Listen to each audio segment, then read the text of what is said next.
Mesdames et messieurs, bonjour, bienvenue à votre émission de prédilection, comme j'aime bien le dire. Merci une fois de plus d'être scotché à votre chaîne, la DIR-TV. Et quand vous avez choisi la DIR-TV, en tout cas, vous avez opté à vous informer au-delà de l'actualité. Au-delà de l'actualité, aujourd'hui, il s'agit du sport. Le sport, en tout cas, il faut se le dire parce que le Congo-Brazzaville, jadis, avait inscrit son nom dans les annales du sport au niveau continental, pourquoi pas intercontinental. Aujourd'hui, comme vous le constatez tous, avec le temps qui passe, qui s'est passé d'ailleurs, notre pays semble avoir été rayé sportivement dans ses annales. Autrement dit, le sport congolais est très malade au point où tout Congolais est touché. Beaucoup de questions se posent au regard de notre passé, au regard de notre expérience. Qu'est-ce qui n'a pas marché? Qu'est-ce qui ne va pas? Effectivement, parce que hier, nous savons ce qu'a été notre football. Nous savons ce qu'a été notre handball, notre tennis, notre pétanque, ainsi de suite, notre athlétisme. Qu'est-ce qui s'est passé? Qu'est-ce qui se passe? C'est pourquoi nous allons tenter de faire l'état des lieux du sport congolais, afin de rechercher également les causes et les tentatives de solution de cette décadence. En fait, de façon de dire clairement, qu'est-ce qui explique la décadence de notre sport? Quelles en sont les causes et quelles sont les solutions? Et pour ce faire, ou pour se lancer dans cette entreprise aussi rude en tout cas, j'ai invité sur ce plateau un ancien directeur général des sports congolais. Il s'agit de M. Lepembe Brice Merlin. Bonjour, M. Brice Merlin Lepembe. Bonjour, M. Romic. Alors, tout le plaisir est à moi. Il faut rappeler que vous êtes enseignant à l'université Mariengouabi. Très bien, c'est cela. Voilà. Une fois de plus, merci pour vous parce que je viens un peu de faire violence dans votre programme. Je vous connais trop chargé, surtout en cette période. Alors, votre raison d'être, M. Brice, puisque vous avez accepté l'invitation de Marc Le Bazar, c'est tout simplement le tableau qu'affiche le Congo en matière sportive. C'est pas à moi de vous le dire. Vous connaissez bien les disciplines qui ont marqué notre pays, qui ont fait la fierté de notre pays. Tous les Congolais s'interrogent, pourquoi la décadence? Pourquoi le Congo qui hier a vécu de sport, plus que la musique parfois, plus que la politique parfois, plus qu'aujourd'hui, on n'arrive plus à s'identifier à une discipline donnée, on n'est plus orgueilleux de notre sport malgré la présence des infrastructures, comme disent les Congolais. Donc c'est pour cela que vous allez apporter, par le truchement de mon émission, ou bien de ce plateau, de cette télévision, de la matière, puisque vous en êtes vous êtes un spécialiste. Alors, permettez-moi, qui êtes-vous en matière de sport au Congo? Je remis, comme vous l'aviez dit, je suis M. Brice Merlin Lepembe, ancien directeur général des sports et enseignant permanent à l'université Mariengouabi, à l'Institut supérieur d'éducation physique et sportive, en sigle ICEPS. ICEPS. Alors, vous avez beaucoup d'expérience, c'est ce qu'on m'aurait appris, et vous avez travaillé beaucoup dans des cabinets. Dans votre expérience, est-ce que vous pouvez nous déballer un peu une partie de votre parcours, il faut dire avec certaines administrations ministérielles? Avec qui avez-vous travaillé par exemple? Merci, moi, comme je vous l'avais dit, après mon bac, j'ai eu mon concours d'entrée à l'ICEPS. J'ai fini à l'ICEPS. Après, j'ai bénéficié d'une bourse avant justement de bénéficier de cette bourse. J'ai été sur le terrain, enseignant au lycée Chaminade, donc enseignant d'éducation physique et sportive à Chaminade, au lycée Lumumba, ensuite à l'ENI. Et c'est donc en 2007 que je décroche une bourse de la Confégès, qui m'amène à Porto Novo, où je suis allé, disons, poursuivre mes études. Et quand je reviens au pays, je rentre au pays, je suis à la direction générale de l'éducation physique et des sports scolaires et universitaires. Par la suite, nommé attaché au ministère des Sports, n'est-ce pas, comme attaché au sport. Et par la suite, je suis nommé chef de responsable de la formation, de l'encadrement technique et de la documentation au Centre national de formation de football de Brazzaville. Et après, juste avant les Jeux africains, je bénéficie encore d'une formation qui m'amène en France et en Allemagne, où j'ai appris la gestion des installations sportives.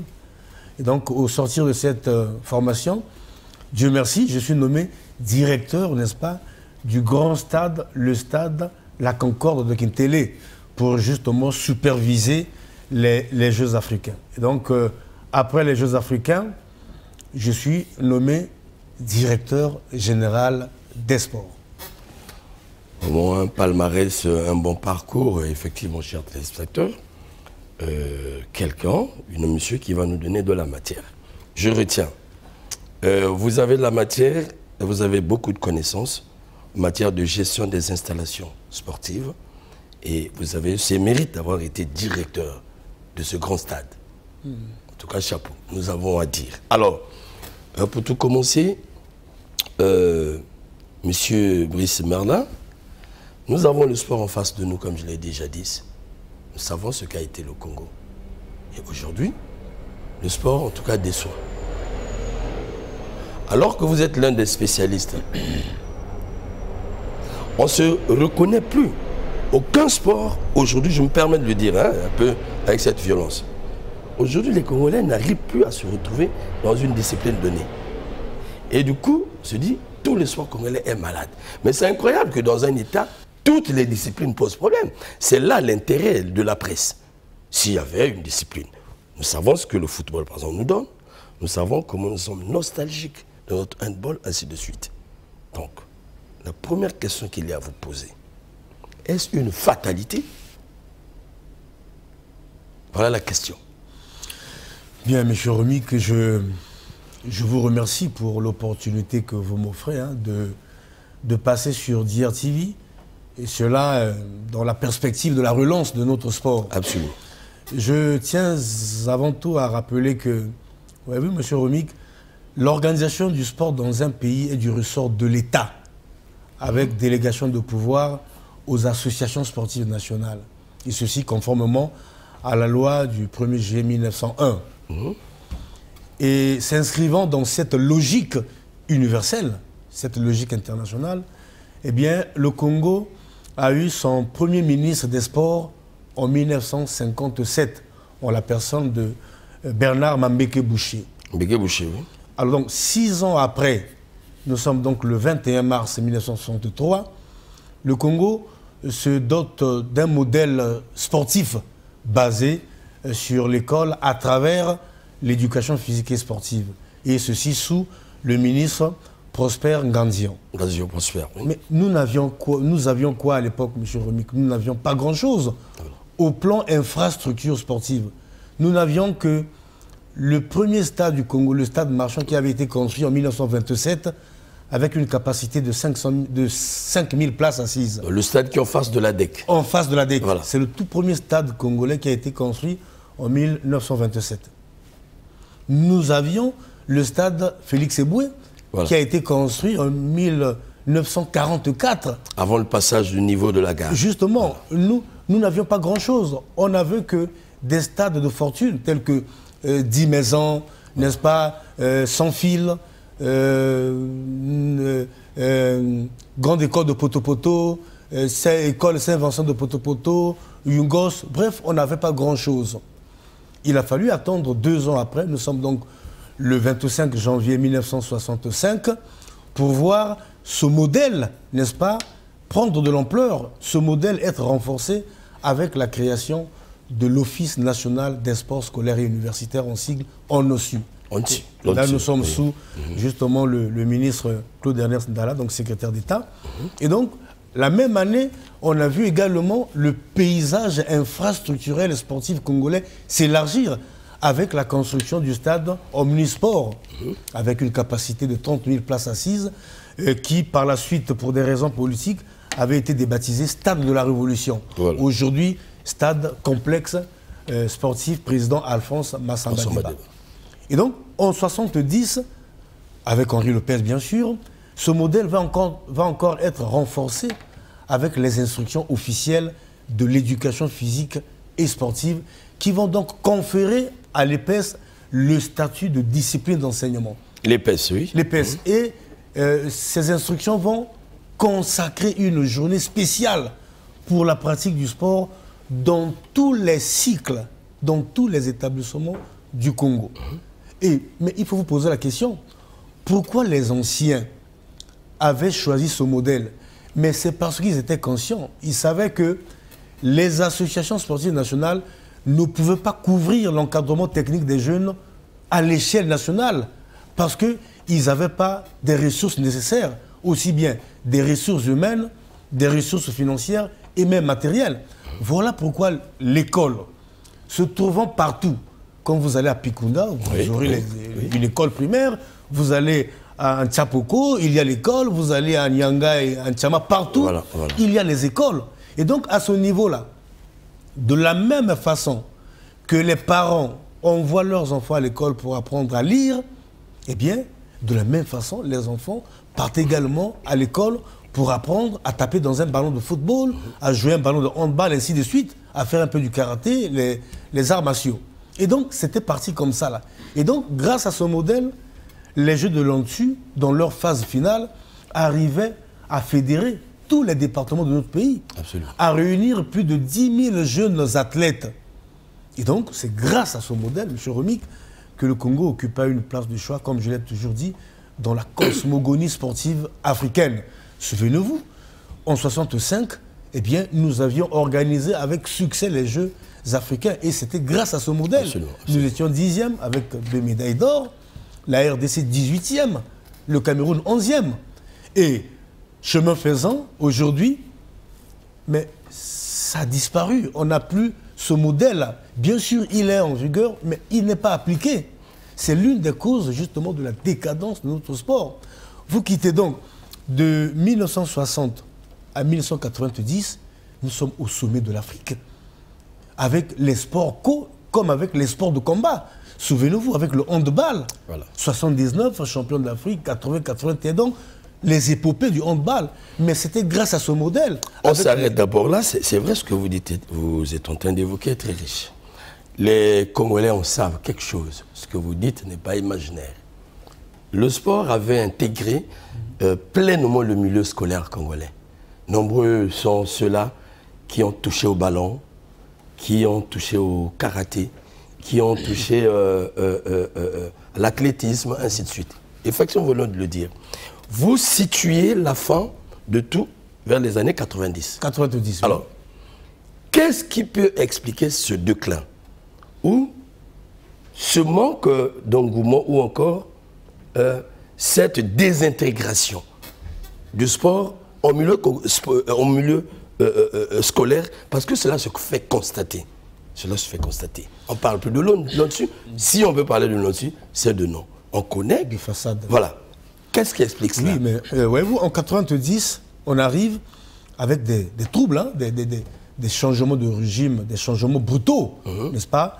L'école qui était, on peut dire, gérée par le parti unique, on arrive dans une espèce de libéralisation du système scolaire, la création des écoles privées, ainsi de suite, parce que quand vous voyez la loi scolaire, il est dit, une école, c'est un club multidisciplinaire. Absolument. Donc il est inadmissible dans le système sportif congolais, dans la politique qui est la nôtre, d'avoir une école qui n'ait pas d'installation sportive. C'est pas possible. C'est comme une école qui n'a pas de salle de classe, une école qui n'a pas de tableau, qui n'a pas de matériel didactique.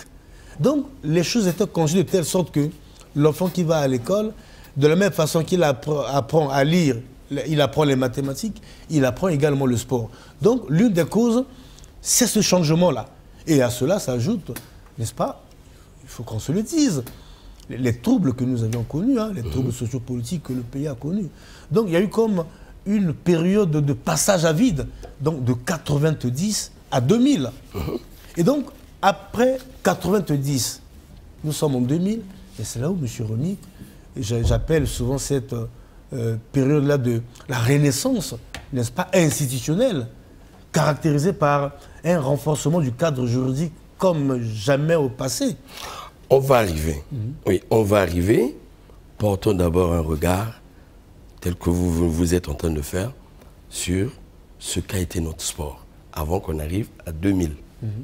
Alors, vous avez bien spécifié cela, que le sport était ancré dans le milieu éducatif. Alors, y a-t-il, vous qui êtes maître dans le domaine, y a-t-il interaction entre le sport et l'éducation? Oui, mais le sport fait partie, l'éducation est au service du sport. Parce que le sport utilise le corps, mais il faut que le corps là soit éduqué, M. Romik. Donc, le sport éduque le corps qui est appelé justement à réaliser les performances. Vous avez aujourd'hui le sport, il est multidisciplinaire. Vous avez la physiologie de l'effort, la biomécanique, la chronobiologie. Mais l'éducation, justement, permet à ce que le sport se fasse dans les meilleures conditions. Et c'est ce qui explique que chez les autres, il est impensable de jouer, par exemple, le NBA sans avoir été, n'est-ce pas, dans une université. Donc, l'école et le sport sont indissociables. Le sport, ce n'est pas une affaire de la rue, c'est une affaire d'école. Alors, c'est une affaire d'école. Est-ce qu'à l'époque, lorsque le sport trouvait pleinement sa place, il faut dire dans les établissements scolaires, est-ce que cela avait un impact sur la vie du sujet, c'est-à-dire sur la vie de l'élève qui pratiquait le sport? Oui, mais j'étais sur le point de vous citer par exemple quelques exemples. Oui. Vous avez par exemple Madame, vous avez connu Madame Koulenka Solange? Koulenka Solange, oui. Que j'ai abordée, elle a commencé à l'âge de 9 ans à jouer au handball. 9 ans? 9 ans, Madame Koulenka Solange. Ah bon? Oui. Diable Rouge, je lui ai bien connu. Vous avez les Oponzo Clarisse, les Bassoka Yvonne, les Micheline Okemba, tout ce monde-là. Les Azanga. Est passé par là. Et il y a eu, à l'époque, il y avait aussi des événements qui permettaient l'expression justement de ces talents-là. Le cas de Dengaki, par exemple, qui avait été pris dans la Likoala et Niélé, qui était venu pour la semaine culturelle ici. Ah bon? Et c'est à partir de là qu'on a découvert. Mais aujourd'hui, vous avez comme l'impression, tous ces événements-là ne se font plus. Au point où vous avez des talents qui pourrissent, n'est-ce pas, dans des maisons, qui pourrissent dans les villages. Et donc, l'une des causes de la décadence, il s'agit bel et bien du fait qu'on a comme spolié les espaces libres qui permettaient, qui favorisaient l'expression, l'éclosion des talents. Notamment l'école aujourd'hui, voyez-vous. Vous pouvez vérifier. Vous partirez du pont de Djoué jusqu'à Kintélé. Tous les espaces qui avaient été réservés pour le sport, pour le jeu libre, n'existent plus. Ont été occupés, effectivement. J'ai fait un constat pendant les élections, les votes du dimanche, quand on a décrété, je ne sais pas s'il faut appeler ça ville morte, aucun véhicule ne circulait, pas de circulation d'automobile. Dans les artères, mais c'est le football qui se jouait. Oui, c'était le football. Le football, les jeux. Mais oui, ça donne quelle expression?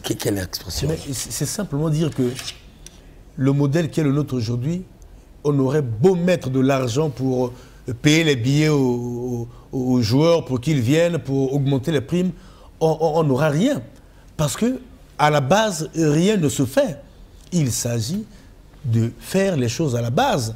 Je vais peut-être aller un peu plus vite. Allons-y, oui. Souvenez-vous, en 2005, lorsque, sur instruction du chef de l'État, le Centre national de formation de football de Brazzaville a été créé. Nous sommes en décembre 2005. 2 ans après, qu'est-ce qu'on avait gagné? Eh bien, on a gagné la Coupe d'Afrique des Nations.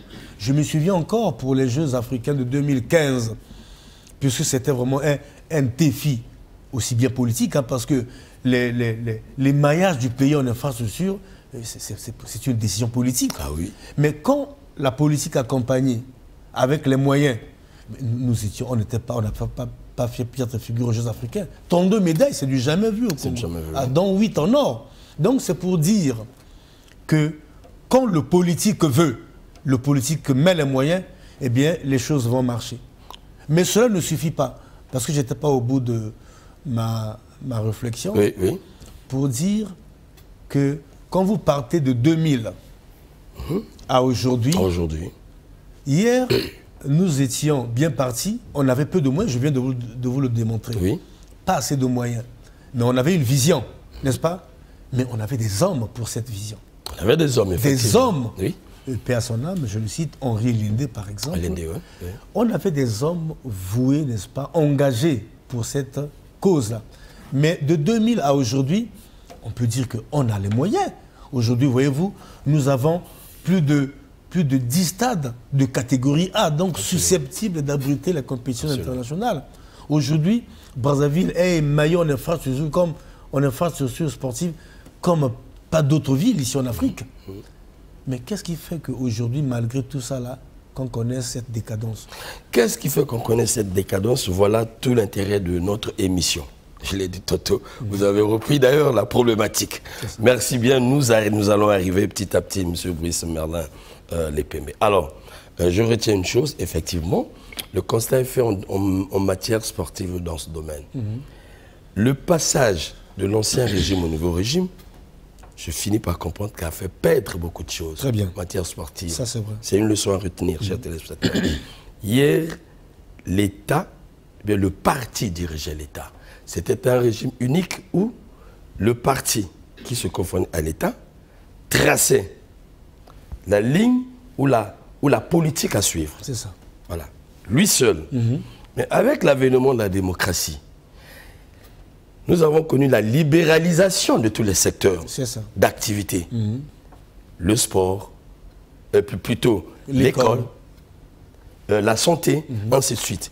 Mais je comprends à la minute que les mêmes problèmes connus par exemple au niveau de la santé, là où nous avons connu la création des petits, je ne sais pas comment appeler ça, des petites machins privés, et nous avons connu en matière d'école. Nous avons vu des commerçants, des personnes étrangères à l'éducation, je dis bien, qui ne connaissent pas ce domaine, mais qui ont voulu juste se faire de l'argent, transformer leur petite maison en écolette, avec une cour très réduite. L'essentiel, c'est de caser quelques enfants dans une parcelle de 20 sur 20. Et nous pensions que tout l'intérêt était la formation, en fait, le diplôme. Mais avec ce que vous venez de présenter, je pense que nous prenons conscience de cela. On ne savait plus que nous avons perdu nos installations. Je peux prendre l'exemple d'une cour telle que la cour du lycée de la Révolution, par exemple. C'était une grande cour où, je me souviens, Mbako, l'équipe Mbako jouait même. Mais lorsque je vois la configuration actuelle, c'est fini. Il n'y en a pas. Gompo, idem. Même le sujet d'Unkaï, je me souviens. Pierre Tieté, voilà, tout ça là. Qui a sorti des grands sportifs comme des Gwems, ainsi de suite. On était encore enfants. Pierre Tieté. Et chaque collège se faisait remarquer par, ou bien l'école, par le mât. Très bien. À côté, il y avait une cour. Et il y avait un terrain au milieu. Tout autour, il y avait une haie. Très bien. Voilà. Ça, c'est l'image que nous avons. Terrain circulaire. Et donc, chers téléspectateurs, c'est de la matière qu'on donne. L'une des raisons, comme l'a dit M. Brice Merlin, qui explique la décadence, effectivement. Et quand nous allons du côté des écoles privées, voilà le constat, on a tous des enfants là-bas. Et vous allez constater, l'enfant vous dit, papa, je vais à l'EPS. Vous allez, au niveau de l'établissement, vous ne voyez pas les enfants. Très bien. Parfois, ils sont dans des ravins. Franchement, parfois, c'est dans des rues. Voilà, dans des ruelles. C'est juste pour trouver un espace où ils peuvent se chauffer. Ça. Mais l'éducation, en tant que telle, rien. Donc, la responsabilité est étatique. Faut-il revoir l'école privée? Parce que là, il y a un délaissement. Oui, il y a un délaissement des pouvoirs publics. Quand on crée l'école privée, les pouvoirs publics n'ont pas accompagné l'école privée. Il y a un manque de rigueur, ça se dégage, et ceci partout. Nous avons, bon, même au niveau des programmes scolaires, on connaît la même réalité. Là, vous avez le programme français, vous avez le programme musulman, chinois, ainsi de suite. L'État n'arrive pas à cadrer ce secteur. Et donc, le sport au milieu scolaire a pris un coup. Et l'incidence, c'est sur le plan national. Merci bien. Alors, vous avez, en passant après cela, vous nous avez présenté la question des hommes. Vous avez rappelé qu'il y avait des hommes à l'époque, aujourd'hui, nous en manquons. Voilà, vous avez cité en LND. Alors, en tout cas, une question, vous avez fait psychologie, je le sens. Mais qu'est-ce qui explique ce manque d'hommes engagés, déterminés dans la matière? Vous savez, je n'ai pas dit qu'ils ne sont pas compétents, les hommes d'aujourd'hui. Oui. Parce que la compétence, c'est un savoir agir qui fait suite à la mobilisation d'un certain nombre d'habiletés en vue de la résolution d'une situation problème. Ouais. Ça veut dire quoi? La compétence, on l'a, mais on peut être dans un contexte, il y a un certain nombre de variables situationnelles et contextuelles qui peuvent concourir pour que la compétence ne s'exprime pas. Je vous prends un exemple simple. Hier, nous avions les conseillers pédagogiques et les conseillers sportifs. Absolument. Les conseillers pédagogiques, ils interviennent dans les écoles, justement dans le cadre de l'éducation physique et sportive. Les conseillers pédagogiques et sportifs qui sont formés à l'Institut national de la jeunesse et des sports interviennent dans les plateformes. Donc à ce niveau-là, ils sont appelés chaque après-midi d'être là avec le matériel nécessaire et de recevoir tous les enfants qui viennent de tous les quartiers pour, n'est-ce pas, leur faire bénéficier d'une formation sportive. Ça peut être au basket comme au handball, ainsi de suite. Voilà. Mais quand je parle des hommes, c'est parce que l'homme d'hier, quand il avait reçu, il est responsabilité à un niveau de responsabilité. Il est responsabilité, n'est-ce pas, à un niveau de fonction. Il a reçu, je prends l'exemple terre à terre. Il y a un budget pour accomplir telle mission, il le fait. Il le fait. Mais aujourd'hui, quand je parle des hommes, c'est qu'aujourd'hui, c'est cette immoralité qui nous caractérise. Absolument. Vous avez les moyens, vous êtes nommé à une fonction, mais vous ne savez pas ce que vous devez faire. Parce que quand vous êtes, par exemple, professeur d'un établissement scolaire, ou bien directeur d'un établissement scolaire, mais vous devez comprendre que l'une de vos missions, c'est faire que le sport vive dans votre établissement. Absolument. Mais quand vous êtes nommé directeur, vous vous opposez même à ce qu'on achète le matériel sportif dans votre établissement. Vous vous opposez à ce que l'AS se déroule. Mais c'est une crise. Voilà pourquoi je parle des hommes. C'est l'ignorance. Les hommes d'hier, vous êtes préfet. Il y a les jeux de l'ONSU.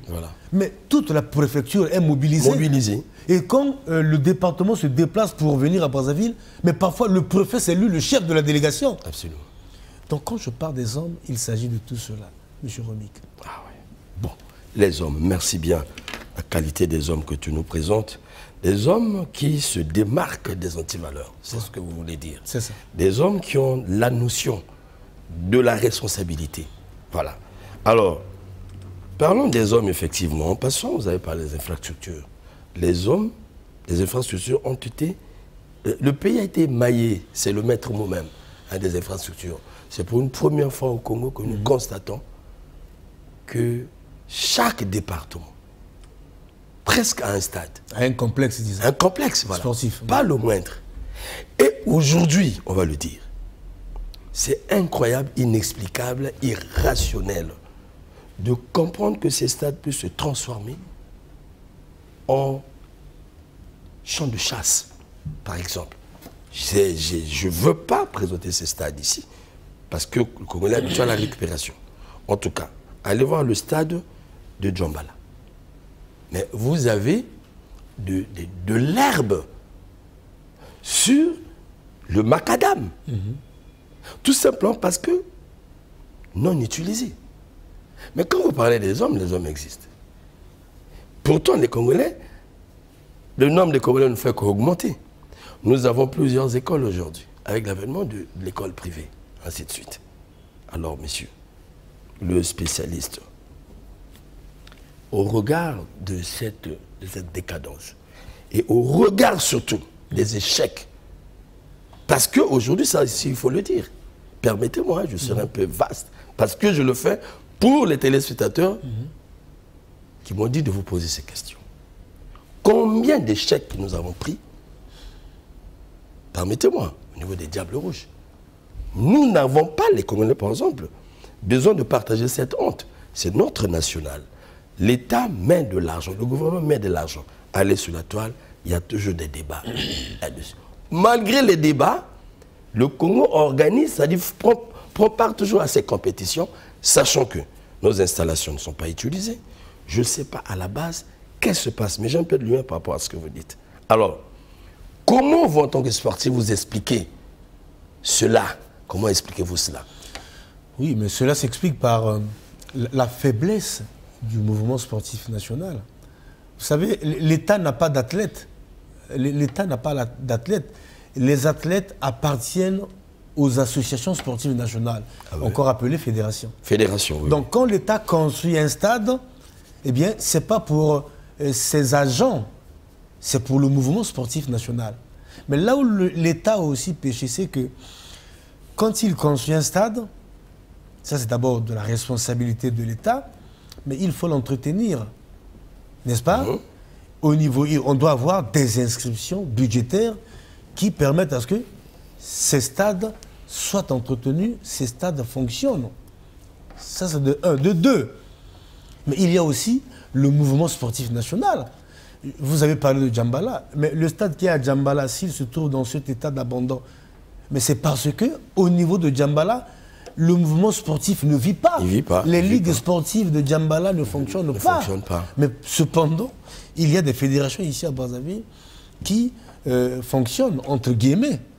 Donc, à ce niveau-là, vous avez la responsabilité et de l'État qui ne donne pas les moyens pour que ces installations soient entretenues. C'est comme vous avez un enfant que vous avez mis au monde, vous n'arrivez pas à l'habiller, à le vêtir.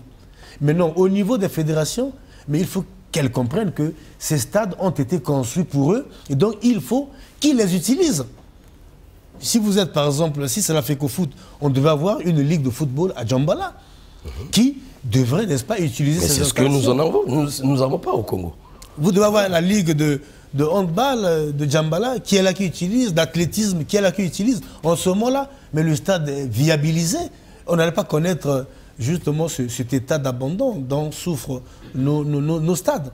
Donc l'État, le système, comme je vous le disais, l'État, le mouvement sportif national, donc les fédérations, tous ils sont coupables. Je le dis avec une bouche dans le cœur, tous coupables, parce que qu'est-ce qui...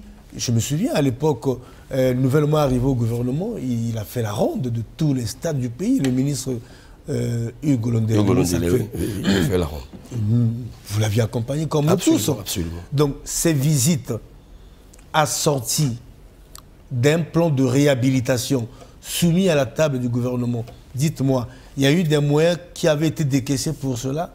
Je n'en sais rien. Non, non. Donc, ça, c'est de un. De deux, mais le mouvement sportif national doit prendre des initiatives. Vous avez un stade qui se trouve dans l'abandon. Vous avez des activités à ce niveau-là. Mais vous devez prendre des initiatives. Donc l'État et le mouvement sportif, disons, et les fédérations, chacun a sa part de responsabilité. Chacun a sa part de responsabilité. Nous tenons cette émission au moment où ça chauffe au niveau, par exemple, de la Fédération congolaise de football.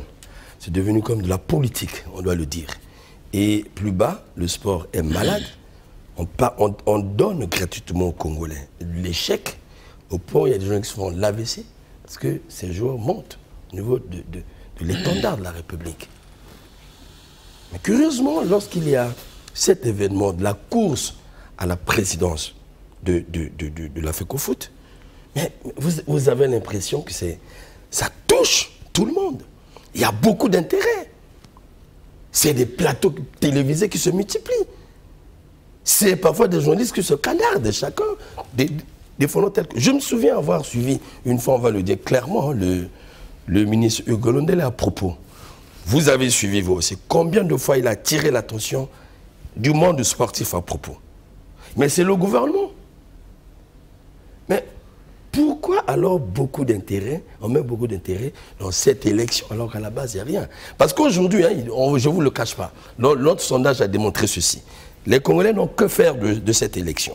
Mais le souci, je dis bien, l'intérêt des Congolais, c'est pas de voir qu'on change de cette suite.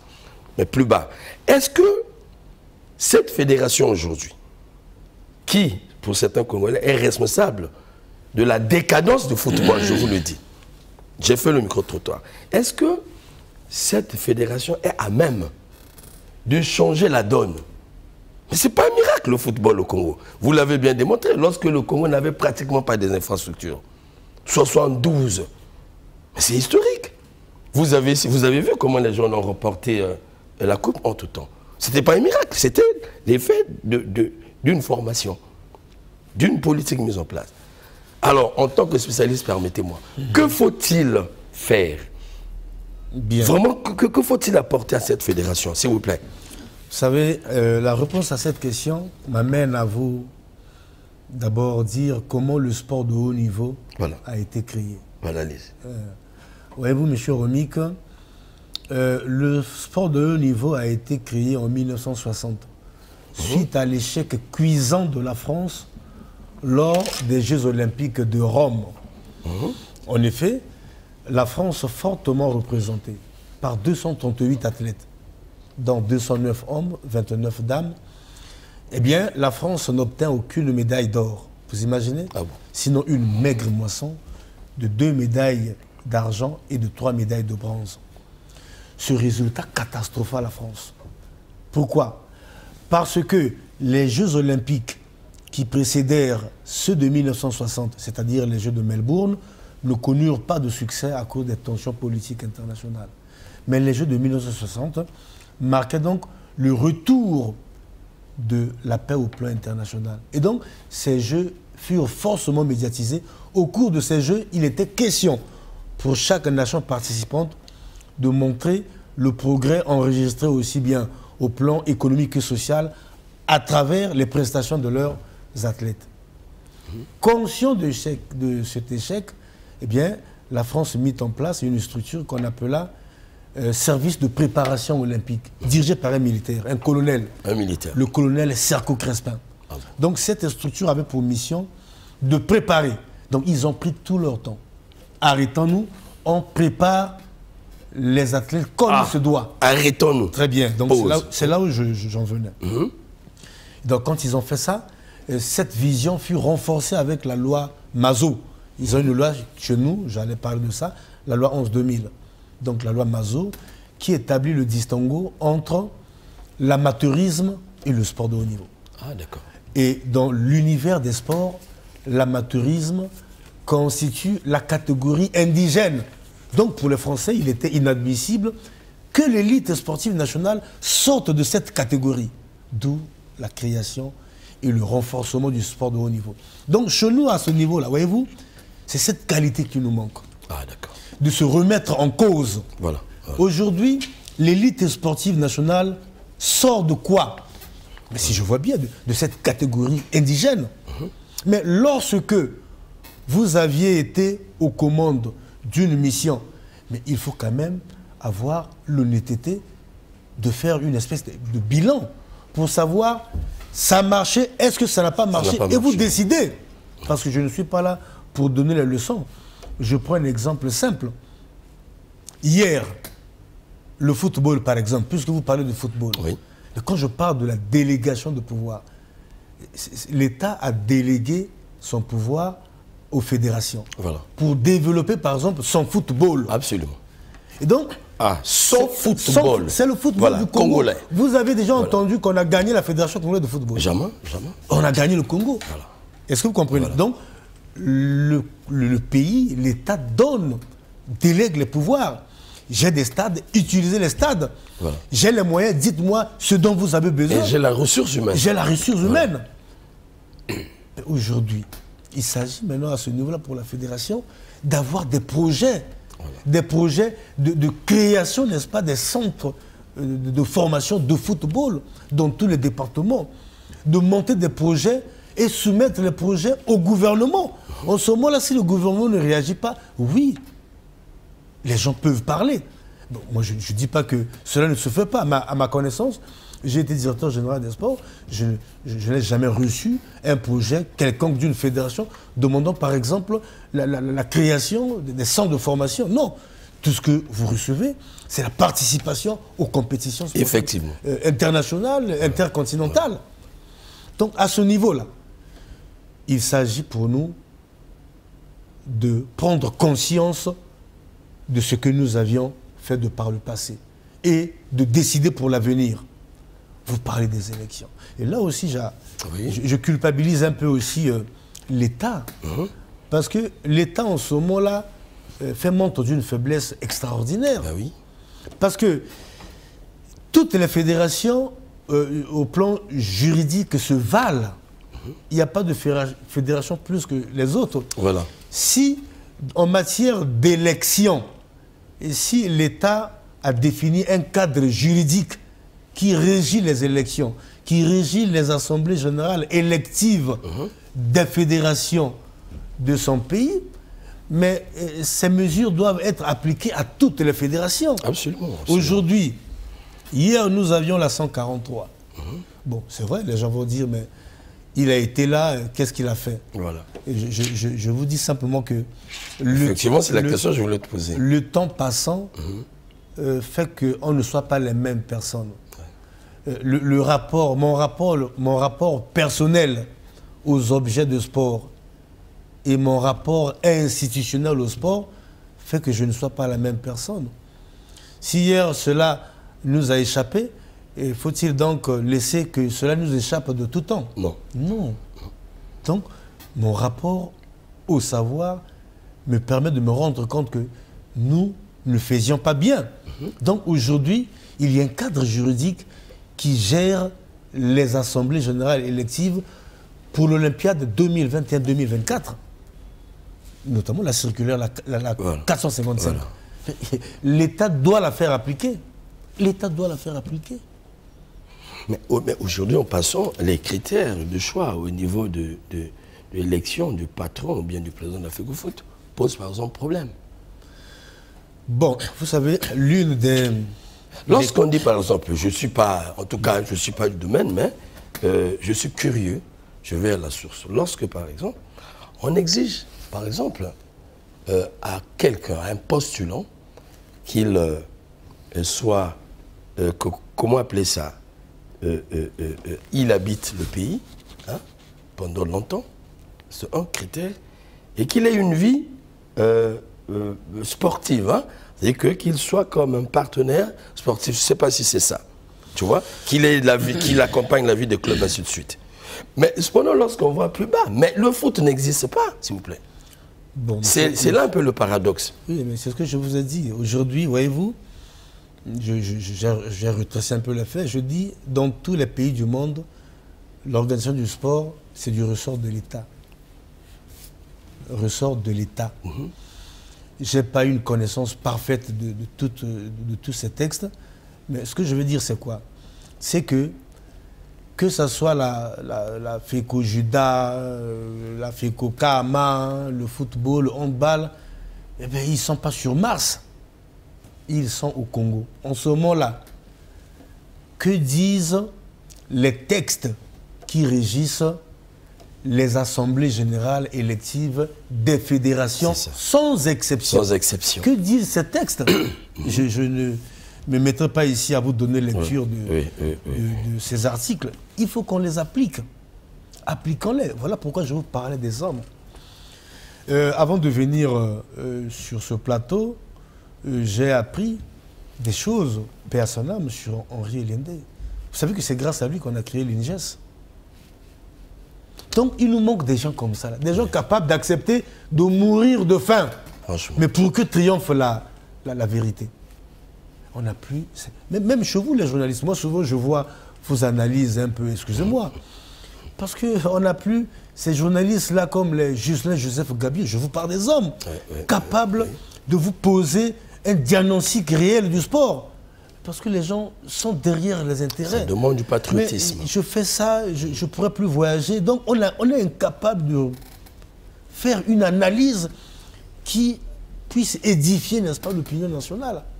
Les hommes, M. Romy, les hommes, voilà tout le problème du sport congolais. Vous savez, quand nous avions gagné en 2013 les Jeux de la francophonie, le président de la République, lorsqu'il recevait les Diables Rouges chez lui au plateau, je me souviens, il avait qualifié ces fédérations d'empires. Ce sont des empires.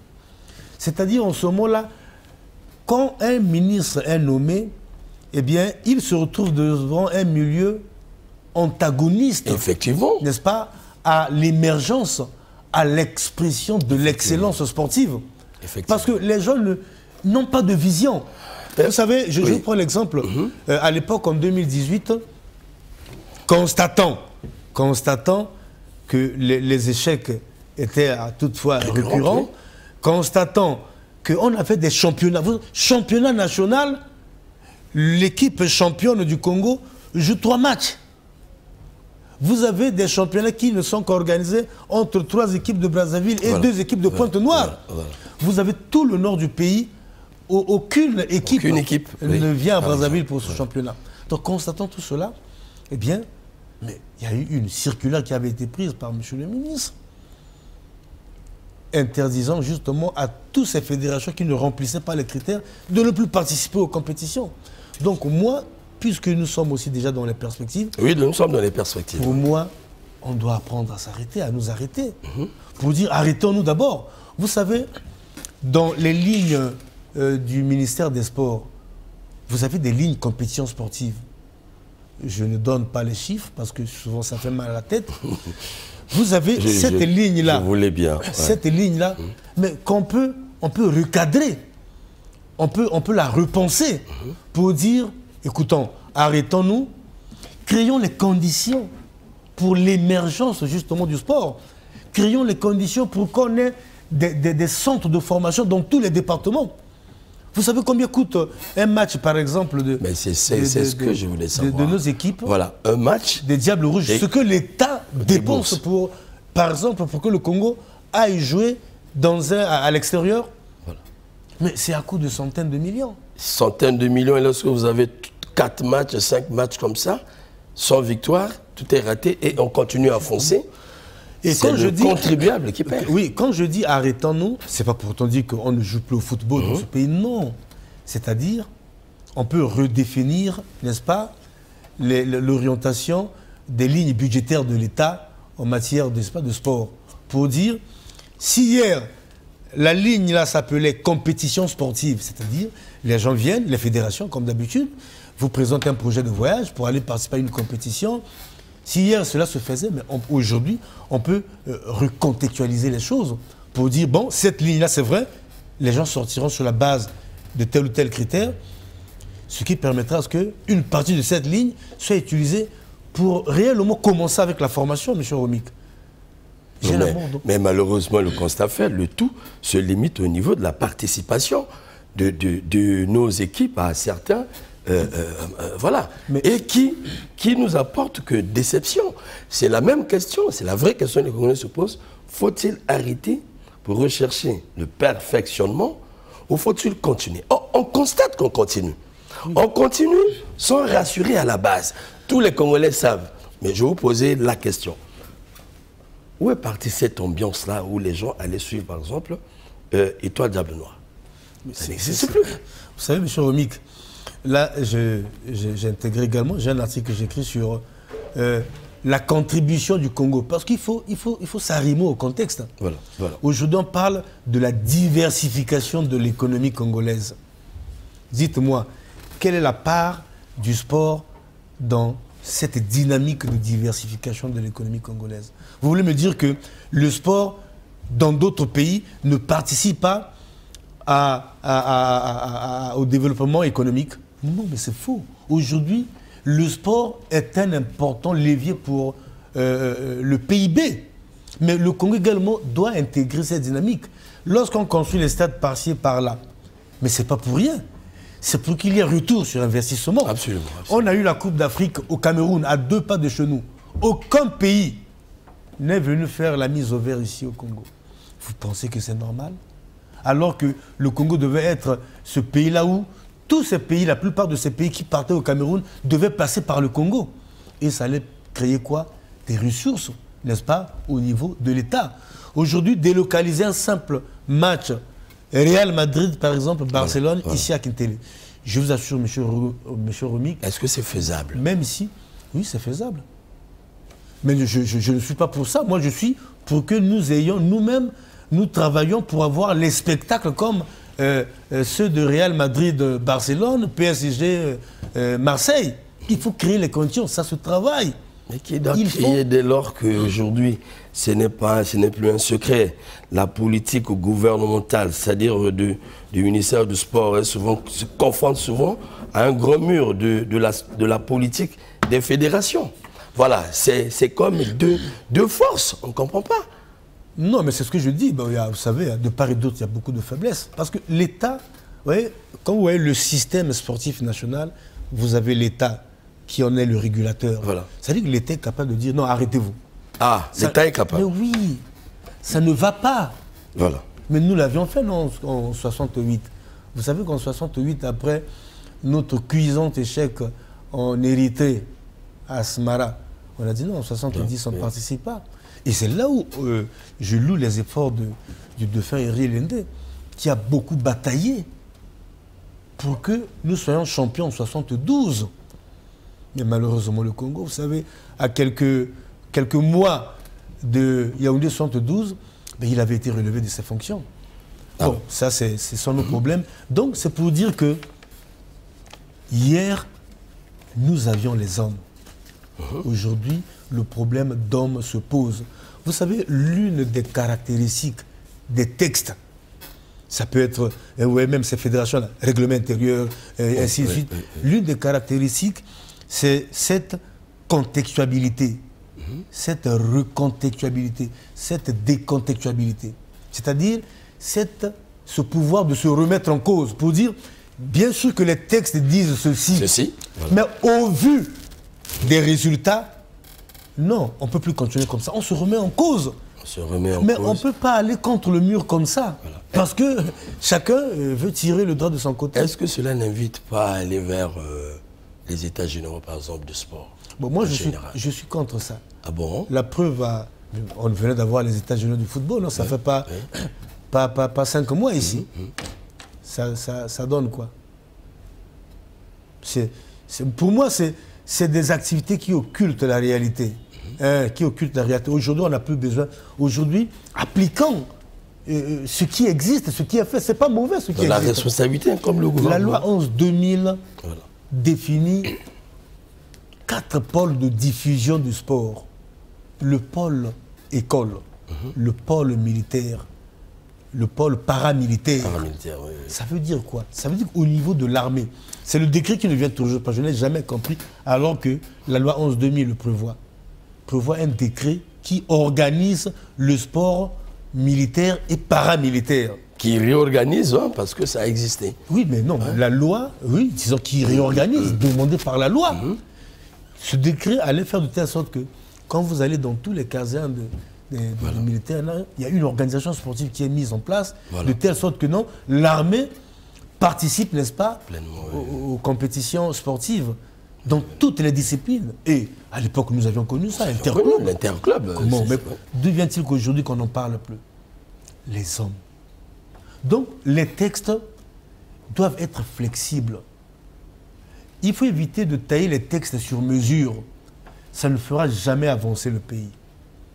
Je ne rentre pas dans la politique, je sais. Aujourd'hui, il y a comme une espèce de flexibilité, n'est-ce pas, même au niveau de la politique. Cela doit être également au sport. Parce qu'il faut aujourd'hui se le dire. Quand vous faites le bilan, j'étais sur le point de le faire, de 2000 à 2022, je vous informe encore, ça ne fait pas longtemps, en mars 2022, le cadre juridique, justement, de ce modèle sportif a été renforcé par des décrets. Il y a un décret de 2022 qui a été pris en mars, qui demande à ce que, même au CEP, à l'examen du CEP, là, mais qu'il y ait les épreuves pratiques des PS. Pourquoi on ne les fait pas? Vous le dites bien, M. Brice Merlin. Vous savez, le constat chez nous, c'est que l'arsenal juridique, ce n'est pas ce qui manque au Congo. Hein.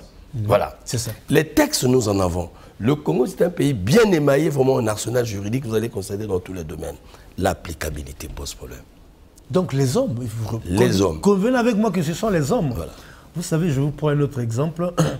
Je vous ai parlé de l'ONSU. Mais expliquez-moi, pourquoi l'ONSU, disons-le, n'existe plus? Est-ce que même les textes qui régissent l'ONSU ont été abrogés? Les hommes. Voilà.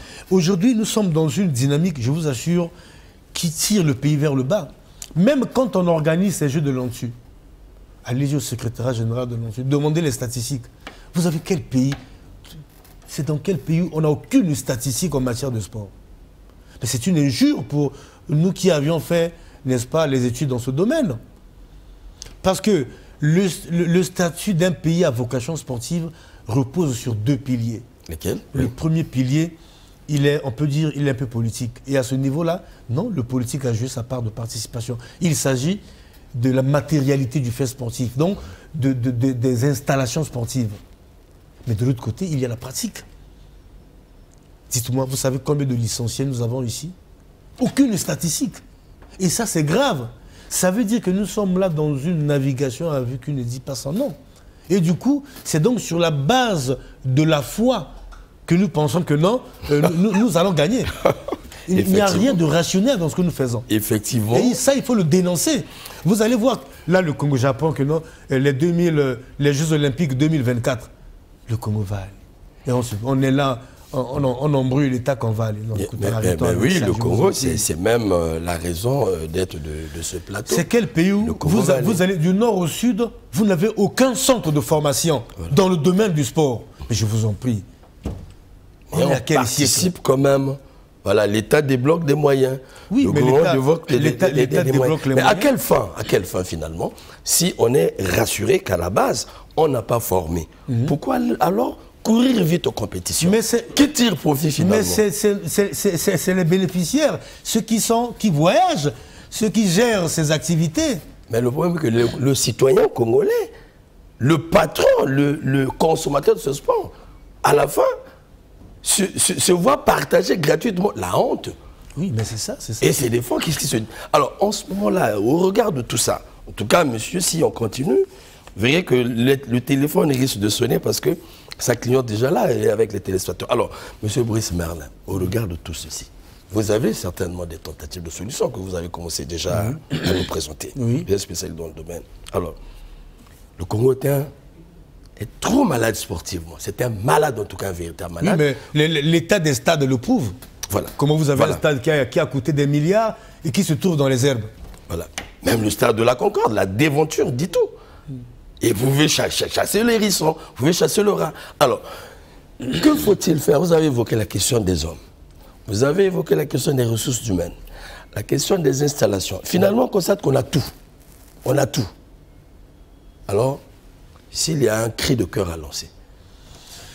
Merci, M. Romik. Je réitère mes remerciements pour l'invitation. Voyez-vous, premièrement, que le politique joue aussi sa partition. Le gouvernement. Je parle du politique. Voilà. Et quand il s'agit qu'il n'y ait pas trop d'émixtions dans ces histoires-là, que le politique n'ait pas des candidats. Mais puisque le politique s'investit même dans les élections des présidents Mais pour preuve, souvent il faut dire que le politique a souvent tapé à côté. Parce que quand le politique intervient, s'impose, les résultats on les connaît. Laissez les principaux acteurs choisir. Et en ce moment-là, ceux qui viendront leur seront redevables.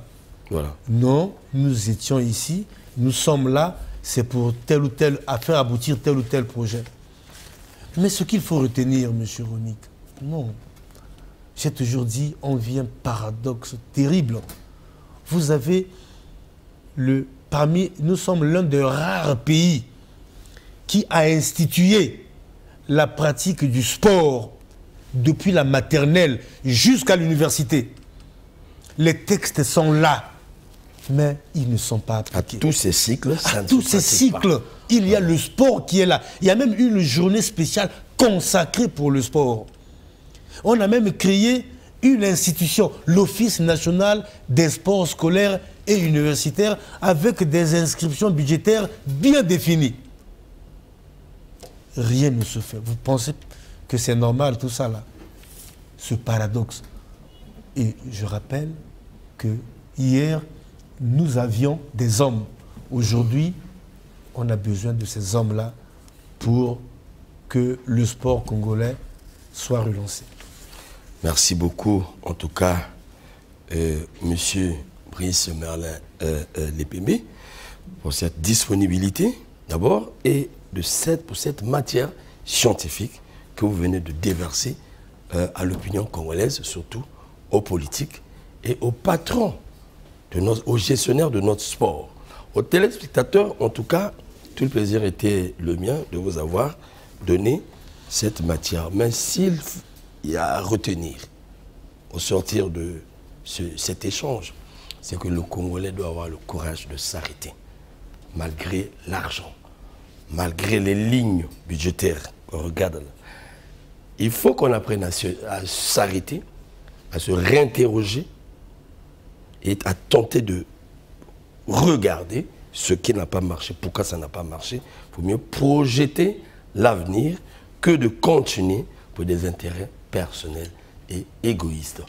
Dans le sport, on devait normalement exprimer le patriotisme parce qu'à la fin, lorsque nous gagnons, c'est le Congolais qui est dans la joie. Lorsque nous perdons, c'est le Congolais qui est dans la honte et certains s'enrichissent. Au moins les Congolais ont mal et le gouvernement s'appauvrit. Alors j'avais reçu donc sur ce plateau M. Lepembe Brice Merlin. Il est ancien directeur général des sports congolais, enseignant à l'université Marie-Ngouabi. Nous avons réfléchi autour de la décadence du sport congolais. Et nous avons tenté, par la force des choses, de rechercher les causes bien sûr, et les tentatives de solutions qu'ils viennent de pondre en ces lieux. Et c'est à ces mots que je vous dis au revoir chez vous. À la prochaine fois, merci.